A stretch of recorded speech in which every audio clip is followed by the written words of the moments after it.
ఈ రోజు నిన్న నైట్ ఫ్రెండ్స్ తో ఉన్నా కదా, సో పడుకునే లోపు చాలా లేట్ అయిపోయింది.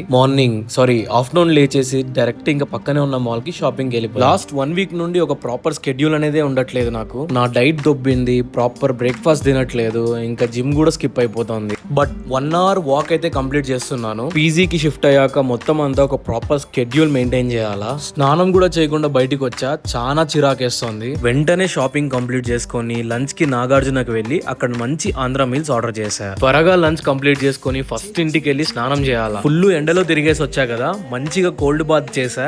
చాలా రిలాక్సింగ్ గా అనిపించింది. ఇంకా కాస్త వర్క్ ఉంటే కంప్లీట్ చేద్దామని కూర్చున్నా. చూస్తూ నైట్ అయిపోయింది. డిన్నర్ కి రైస్ పెట్టేసి ఫ్రిడ్జ్ లో ఉన్న వాటర్ మిలన్ తినేసా. ఈ గ్యాప్ లో రైస్ కూడా కుక్ అయిపోయింది. చలో డిన్నర్ కంప్లీట్ చేసుకొని వాకింగ్ చేయడానికి బయటికి వెళ్దాం. వాకింగ్ వచ్చిన ప్రతిసారి టూలెట్ బోర్డ్ కనపస్తే పక్కా ఎంక్వైరీ చేస్తా, మంచి ఫ్లాట్ ఏమైనా దొరుకుతుందేమో అని. ఇంకా అలా వాకింగ్ కంప్లీట్ చేసుకొని ఇంటికి వస్తుంటే ఇలాంటప్పుడే మనం అడుగు ఆచి తూచి వెయ్యాలి. ఏమైంది బ్రో అలా చూస్తున్నావు? నాకేం తెలియదు, నేనేం చేయలేదు, అంతా వీడే చేశాడు. వెళ్ళేవాడిని సైలెంట్ గా వెళ్లకుండా ఇంకా సేఫ్ గా ఇంటికి వచ్చి వాటర్ తాగి కాసేపు ఫోన్ యూజ్ చేసి పడుకున్నా. సరే మరి, గుడ్ నైట్.